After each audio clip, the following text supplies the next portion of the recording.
ကျွန်ုပ်ရဲ့ဖခင်ဟာသမုတ်တရားအောက်တိုင်းပြည်ကနဂါမင်းကြီးဖြစ်တယ်။ထိုင်းနိုင်ငံတလန်းခင်ကနဂါမင်းသားဟာဘလူးမင်းကြီးရဲ့သမီးတော်နဲ့မြစ်တာမျှပြီးလေးခေါက်ကော့ကျွန်းဟာတာမန်ကူတစ်ခုမဟုတ်ပဲချစ်ချင်းမြစ်တာကိုတက်သေးထူတဲ့နေရာတစ်ခု။ကူတဲကနေပုံအောင်နေကြတဲ့ထူးဆန်းတဲ့မွေတွေဟာအဆုံးမရှိဘာကြောင့်စောင့်မျှော်မှုတွေနဲ့ယနေ့တိုင်ဒနာရီတပုတ်လိုဖြစ်နေတာလေ။စားတဲ့ဇလန်လေးဟာဘလို့စတင်ခဲ့တယ်လေဘလို့ဆုံးသက်သွားမလဲဆိုတာကြည့်ရှုကြရမယ်။ထိုင်းနိုင်ငံရဲ့ဖြစ်ရမှန်ရာဇဝင်ဇလန်လေးခေါက်ကော့နဂါကူကြီးဖြစ်ပေါ်လာဖို့ကြောင့်ရှေရှေတုံကကြီးမားကျေပန်လှုပ်ဝက်တဲ့ရေအောင်တိုင်းပြည်ကြီးတစ်ခုမှာနဂါပြင်ဖူချုံနဂါမင်းကြီးမှာဖရာကော့လို့အမည်ရှိတဲ့နဂါမင်းသားလေးတစ်ပါးရှိတယ်။ဖရာကော့နဂါမင်းသားလေးဟာတကိုးဆွမ်းအားနဲ့ပြည့်စုံပြီးကြီးမားတဲ့ခန္ဓာကိုယ်ရှိခဲ့တယ်။ခန္ဓာကိုယ်ရွယ်စားဟာတိယူဇနာခန့်ရှိလျက်ပြီးအဖြူအောင်ကြီးကုံတွေကပလဲတွေစီထားတယ်လို့ပဲလင်းလက်တောက်ဖတဲ့ပြင်တကူအာနာနဲ့ပြည့်စုံပြီးရေအောင်တိုင်းပြည်ကိုပါရမီရှိသူဖြစ်ပြီ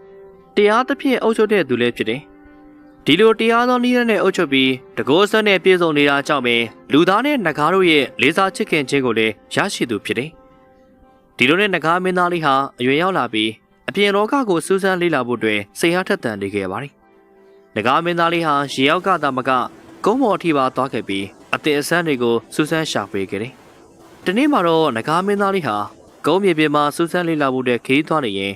လမ်းတစ်နေရာမှာ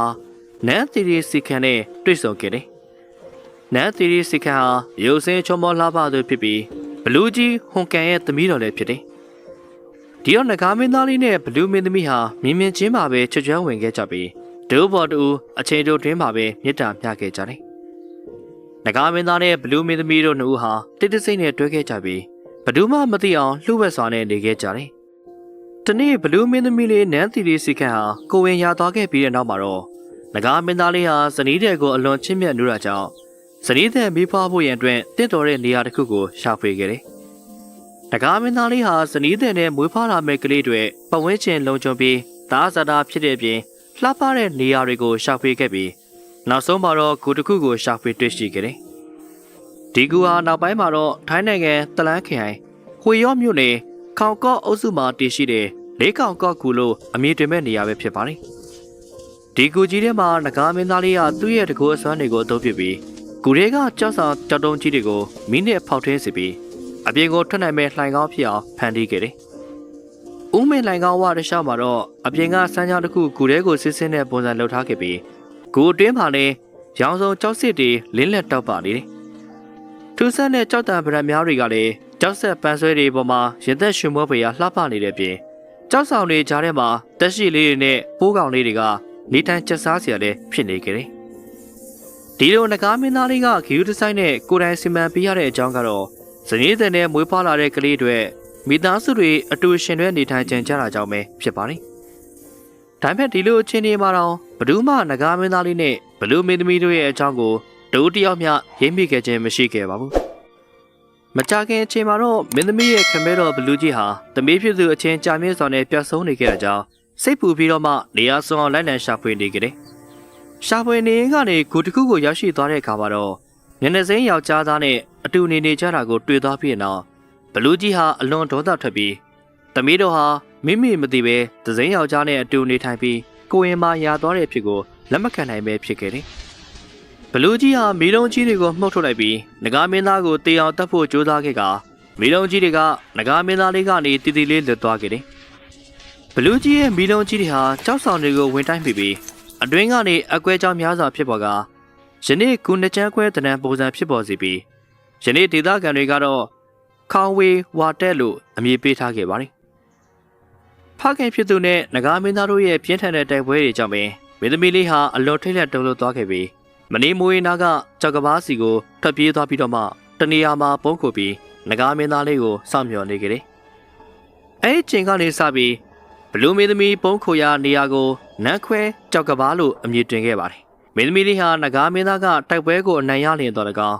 းအ ਨੇ ဆုံးသောအသက်ရှင်လျက်နဲ့မိမိထံကိုပြန်လာနိုင်မယ်လို့ယုံကြည်နေကြတယ်။တစ်ဖက်မှာတော့ဘလူးကြီးနဲ့နဂါမင်းသားတို့ရဲ့တိုက်ပွဲကအလွန်ပြင်းထန်နေခဲ့ပြီး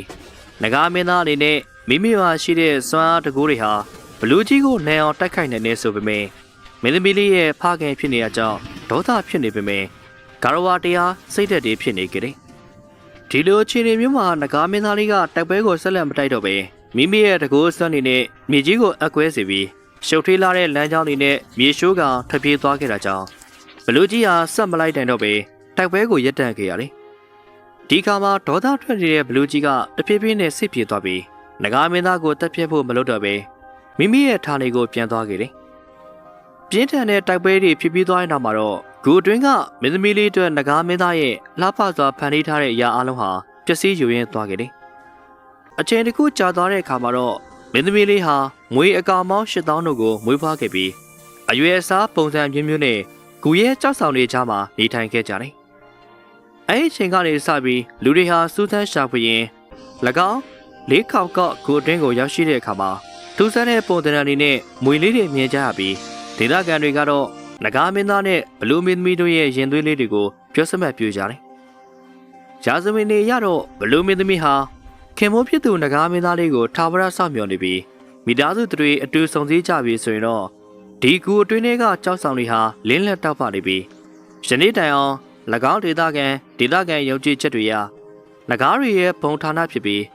တရားပျော်ရွှင်ဖွယ်ရာအရက်ဖြစ်တယ်လို့လည်းဆိုကြတာပဲဖြစ်ပါတယ်။ဟုတ်ကဲ့ပါ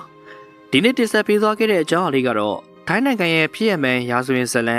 ချစ်ချင်းမြတ်တာရဲ့တက်သေးလေးခေါက်ကနဂါဂူကြီးဖြစ်ပေါ်လာဖို့အကြောင်းကိုကျန်တဲ့သက်ကြလိမ့်မယ်လို့မျှော်လင့်မိပါတယ်။အကယ်၍အချက်လက်များလွဲမှားခြင်းသို့မဟုတ်ကြန့်ရှိခဲ့သည်ရှိသောကျွန်တော်ရဲ့အဖွဲ့သားများမှတောင်းပန်အပ်ပါတယ်။ပရိသတ်ကြီးတို့အနေနဲ့ဒီဇလံလေးတွေကိုကျန်တဲ့သက်တယ်ဆိုရင် like subscribe and share လေးလုပ်ပေးဖို့တည်းမမေ့ပါနဲ့။အဆုံးလေးကြိုအပေးခဲ့ကြတဲ့အတွက်လည်းအားလုံးကိုထူပဲကျေးဇူးတင်ရှိပါတယ်။နောက်ဗီဒီယိုမှာပြန်လည်ဆုံတွေ့ကြပါသေးတယ်။